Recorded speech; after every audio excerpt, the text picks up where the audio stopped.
I was real proud of the cover of this because my 92-year-old artist friend in Tucson, I asked her to help me with the graphic of this, and she reached under her bed and got this painting out. And she is so excited now that her picture is going to be distributed worldwide. But I started writing the book entitled Uncle Jimmy Sue's Headstone. But the more I wrote, I realized it really wasn't about the headstone. I am waiting for the headstone at the beginning and at the end, but it's the story in the middle that becomes more and more important. And I found that, oh, it's about water.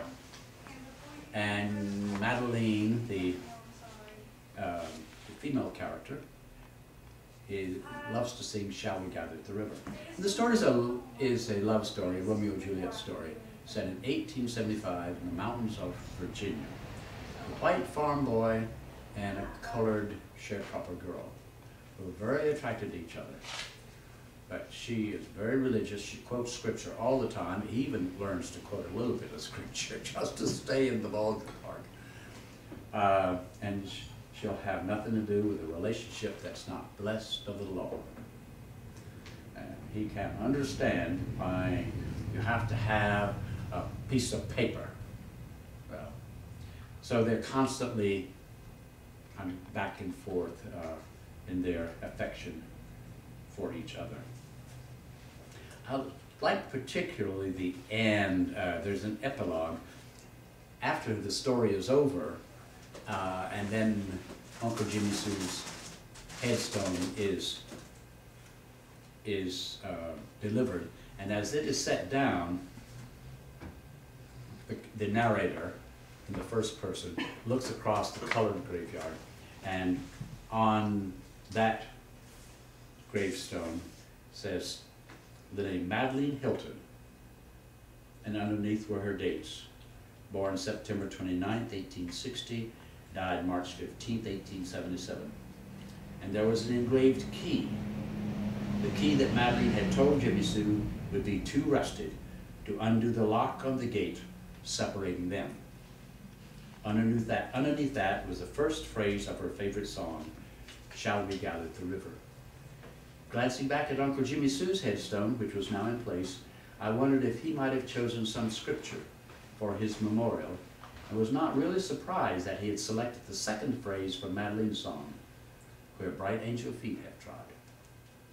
It had seemed that water had been a strong motif in their relationship.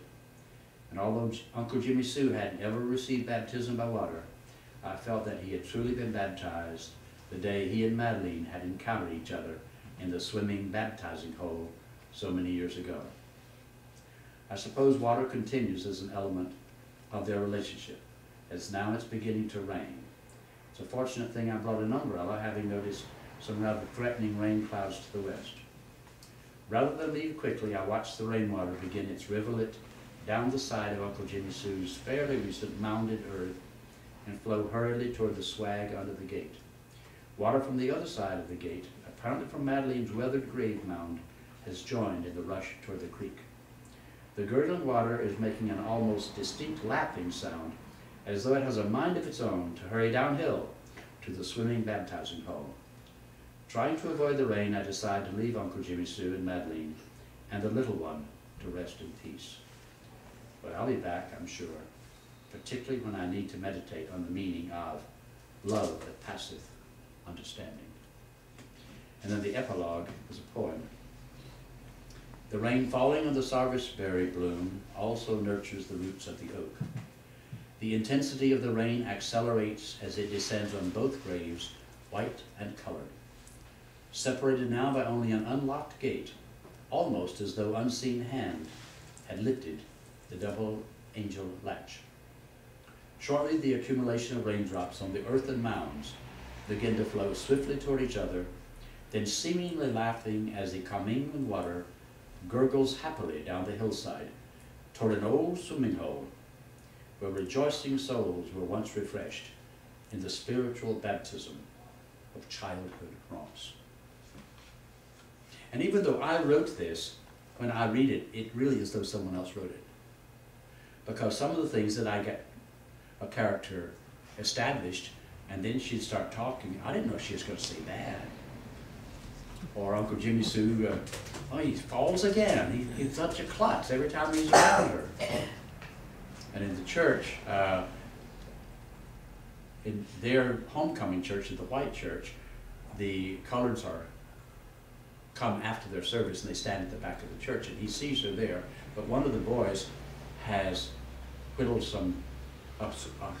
a heart on the back of the pew, and he sees that he put his initials and Madeline, so Jimmy Sue's standing there and trying to hide it, and then while he's standing there, one of his friends crawls under the pew and ties his shoelaces together.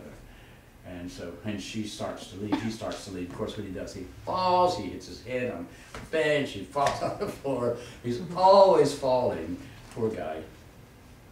But they're lovable characters. And her mother is also a very interesting character. She's a very wise black woman. And at the funeral of the girl, she goes up, the cemeteries are next to each other. She walks up to the gate, comes down to see Jimmy Sue on his stump of a white oak. And she said, I guess she wants to be buried right here. And he always, why does she always know before I can, what I'm thinking? And as she goes back up through the graveyard, she stops at some of the white graveyards and says goodbye to the people she has known. She's like a conjure woman. She has all these herb healings and so forth, and she and Madeline and Jimmy Sue cannot understand why they can't get. And she says, "Now, what would your children be called if you were to have children?"